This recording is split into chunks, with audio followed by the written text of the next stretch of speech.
The story begins in a secret laboratory where innocent children were being experimented on and turned into weapons. I was one of those children. One day, I found an opportunity to escape and fled through the forest. The doctor's men chased after me, but they couldn't find me. When the lab's director, Dr. Baek, entered my room, she was horrified by what she saw. The walls were covered in blood, and corpses were scattered everywhere. I was the one who had killed them all. Dr. Baek noticed that some of the children were still alive despite my attack, but she showed no mercy. She ordered her men to shoot all of them in the head so that there would be no evidence left behind. Next, we see Nobleman, who had been badly injured while trying to capture me. Dr. Baek scolded him and sent him for treatment. Then she ordered Mr. Choi to inform headquarters that the girl was dead, because without the laboratory's medicine, I would eventually die in agony. The next day, a farmer was feeding his cows when he suddenly noticed me lying unconscious nearby. My entire body was covered in blood. He immediately carried me to a doctor. After examining me, the doctor revealed that I had completely lost my memory because of a severe head injury. Mr. Lee and his wife had no children, so they decided to adopt me. They made the doctor promise that he would never tell anyone about finding me. 10 years passed, and I had grown up. I was always the top student in school, while also helping my father work on the farm. However, our financial situation was terrible because falling cattle prices were causing us huge losses. To make matters worse, my mother had developed Alzheimer's disease. Her treatment required a huge amount of money, and earning that much through farming seemed impossible. One night, I suddenly experienced an unbearable headache. It felt as though the blood vessels inside my head were about to burst. This was actually a side effect of the experiments performed on me in the past, but I didn't let anyone in my family know about it. Afterward, I searched online for treatments for my mother, but they were extremely expensive. The next day, I met my friend Myung-hee, who told me about a talent show being held in the city. The winner would receive a prize of 30 million won. With that much money, I could pay for my mother's treatment and solve all of my family's financial problems. So I decided to enter the talent show and immediately went for the audition. I sang a song during my audition, and then I secretly used my supernatural powers to lift the microphone into the air without touching it. Everyone was amazed, and I was selected. However, when my parents saw the audition on television that evening, they were terrified. They were afraid that my powers would be exposed to the entire world. I reassured them that I would give everything up as soon as I won the prize. But I was wrong. I had no idea that appearing on national television for that audition would become the biggest mistake of my life. Dr. Baek also saw my audition. The moment she witnessed my hidden powers, she realized that I was the same girl who had escaped from the laboratory years ago. She immediately ordered Mr. Choi to find me. That night, my friend Myung-hee stayed at my house. But as soon as I went into my room, another terrible headache began. This time, the pain was so intense that it felt like my head was going to explode. I had no idea that Mr. Choi was standing outside my house in the darkness. He had finally discovered my location. The next day, Myung-hee and I took a train to Seoul for the next audition. Myung-hee was completely confident that I would win again. During the journey, a handsome young man was sitting across from us. Myung-hee immediately fell for him at first sight. But the strange thing was that the boy's eyes were focused only on me. He made a strange claim. "I've known you since you were a child. Try to remember me." But I couldn't remember him at all.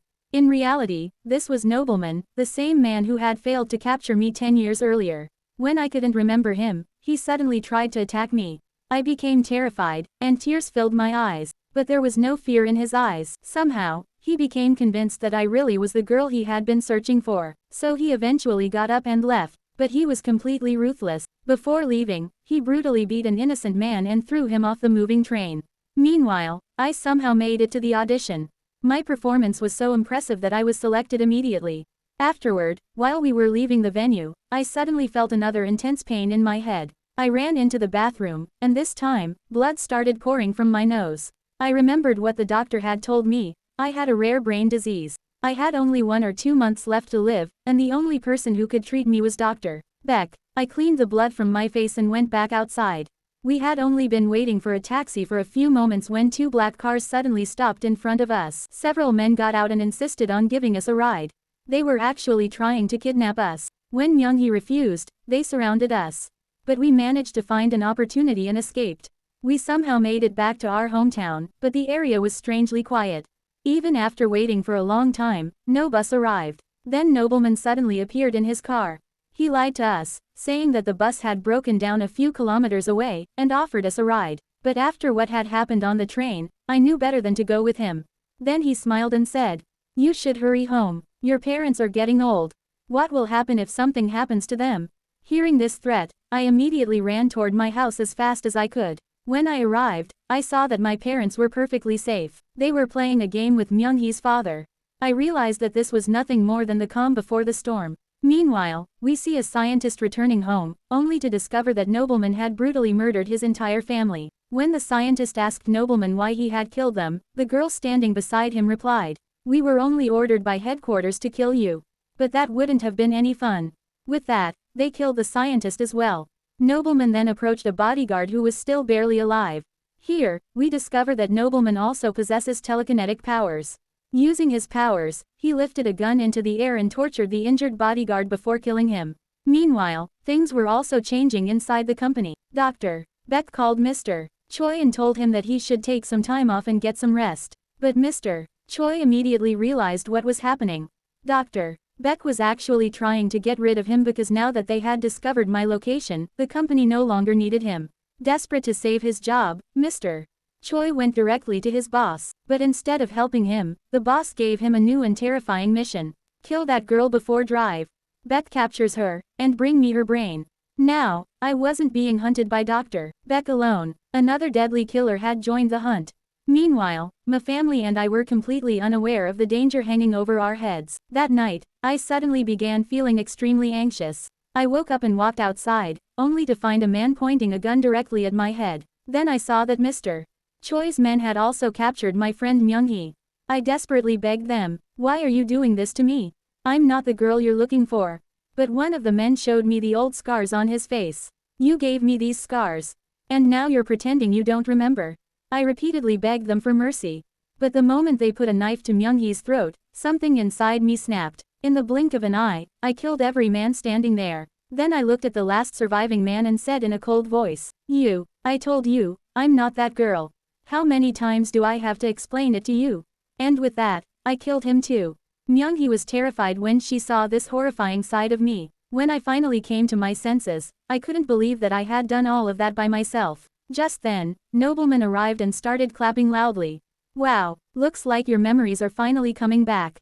To be honest, even I was fooled by your innocent act for a moment." Nobleman then looked at Myung-hee and said, "Don't you find her strange? She farms, does housework, hangs out with you, but have you ever seen her study? Then how does she manage to top her class every year?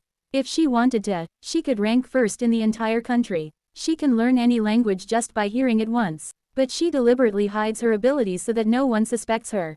Myung-hee still couldn't believe what he was saying, which made Nobleman slightly disappointed. He threatened me and said, "Look, we're civilized people. We don't want any bloodshed. If you want to know about your memories and your past, come with me quietly. Otherwise, we'll kill your parents and everyone else you know in this town." I had no other choice, so I agreed to go with them. Meanwhile, we arrived at the headquarters. From the outside, the place looked like an abandoned ruin. But inside was Dr. Baek's secret laboratory. As soon as I arrived, they tied me tightly to a chair. I deliberately allowed myself to be restrained and pretended to be terrified. I kept asking them, "Where am I? What are you people doing?" Dr. Baek then injected me with a special serum, and suddenly, all my blurry memories came rushing back. I remembered how she had created me and how she had wanted to kill all of us. She explained that my powers were slowly killing me, and without treatment, my brain would eventually explode. Suddenly, blood started coming from my nose, and my condition began getting worse. Dr. Baek then injected me with a blue serum and told me, "Consider this a gift from me." The moment the medicine entered my body, all my pain disappeared instantly. I felt a level of strength I had never experienced before. Dr. Baek explained, "You'll need this injection every month to stay alive. Otherwise, your head will explode and you'll die." She thought she finally had me under her control. But Nobleman, who was standing in the corner, suddenly became suspicious. He realized that something wasn't right. He understood that I hadn't been brought here against my will. I had come here deliberately so that I could get the treatment I needed. When Dr. Baek asked me, "So, how did you like my gift?" I finally revealed my true self. Smiling, I replied, "Honestly, it's even better than I expected." The next second, I killed the guard standing nearby with a single attack. Seeing my true strength, drive, Baek realized that giving me the medicine had been a huge mistake. She immediately ordered her men to release poisonous gas into the room. But when the smoke cleared, I was nowhere to be seen. I had broken through the ceiling and gone straight to the control room, where I killed all the guards. Then I pointed a gun at Drive. Baek and said, "What did you think? That I had forgotten you? Not a single day has passed when I haven't remembered the day you tried to kill me." I explained to her that I knew my time was running out, and finding her was extremely difficult. So I completely changed my plan. I pretended to have lost my memory and deliberately appeared on television for the audition so that they would come looking for me themselves. All I needed was that injection. Then I shot Drive, Baek in the leg and demanded, "Now tell me, where is the formula for the medicine?"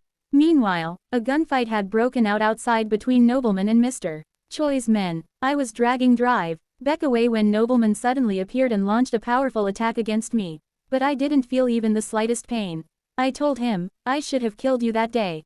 He then charged at me with all his strength, but honestly, he was nothing compared to me. I slammed him to the ground and said, "You were weak back then, and you're still weak now." Nobleman became furious. He used all his strength, but I beat him mercilessly. I slapped him repeatedly, making sure he understood just how much weaker he was than me. Finally, I delivered a powerful kick that sent him flying across the room. I was about to finish him off when someone suddenly shot me. I turned around and saw that it was Mr. Choi. He had come there to kill everyone. But after seeing the condition of the laboratory, he realized that I had already done half of his job for him. At that moment, Nobleman's female companion tried to attack Mr. Choi, but Mr. Choi grabbed her and punched her repeatedly until she lost consciousness. Then Mr. Choi noticed that I had disappeared. He started searching for me. Suddenly, I appeared behind him. I said, "I had almost forgotten about you." Hearing this, Mr. Choi attacked me. He tried everything he could to defeat me, but he couldn't stand a chance against my strength. With a single move, I snapped his neck and killed him. Now, only Nobleman and I were left. Nobleman refused to give up until his final breath. He said, "You need the medicine, right? It's inside the safe in the control room." Just then, the other girl who had been unconscious suddenly got back up and attacked me from behind. I immediately turned around, grabbed her, and killed her. But before dying, she managed to stab me in the stomach. I was staring at the knife sticking out of my abdomen when Nobleman pointed a gun at my head. He tried desperately to pull the trigger, but he couldn't. I was controlling the gun and his body completely with my telekinesis. I pulled the knife out of my stomach and charged at Nobleman. I stabbed him several times until he was covered in blood and collapsed to the ground. I pointed a gun at his head and asked, "Where is the medicine locker?" Nobleman replied, "They turned us into such monsters that even when we want to die, we can't die properly." Hearing this, I laughed and said, "Why are you so depressed? I'll kill you and make your suffering easier. Just tell me where the locker is." Nobleman tried to make me understand that all of this was pointless. Then he asked, "Do you really want to live like this?" I replied firmly, "I hate this kind of life. All I ever wanted was to live with my parents as Jaeun." And with that, I killed him too. After finishing everyone off, I went inside the laboratory and took all the medicines I desperately needed. Once everything was over, I returned home, only to find the police there. So I secretly went to the hospital to see my parents. There, I discovered that my mother's condition was extremely serious. She was in the final stage of Alzheimer's disease. To save her, I gave my father the medicine I had taken from the laboratory. I told him, "This medicine can keep Mom alive for another 8 months. But my father sadly replied, "For your mother, it may be best to go to God now and finally be free from all this suffering." I promised my father that I would come back for them. But before I left, my father became emotional and said, "Wherever you were born, and however you were born, we have always loved you like our own daughter." He told me to leave. When he turned around, I was already gone. As I was leaving, my friend Myung-hee somehow sensed that I had been there. Perhaps it was our final goodbye. 3 months later, the story moves to a new location. I went to see Drive, Baek's twin sister, Irene, who had been living a peaceful life far away from all of this. But I managed to find her because I still hadn't found a permanent cure for my condition. When Irene saw me, she said, "So, you're Jaeun. I've heard a lot about you."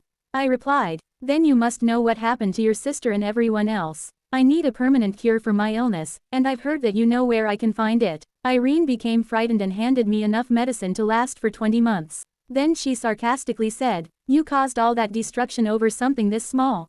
And with that suspenseful moment, the story comes to an end. If you want to see part 2, make sure to comment, part 2. And if you enjoyed the video, please subscribe and don't forget to like it.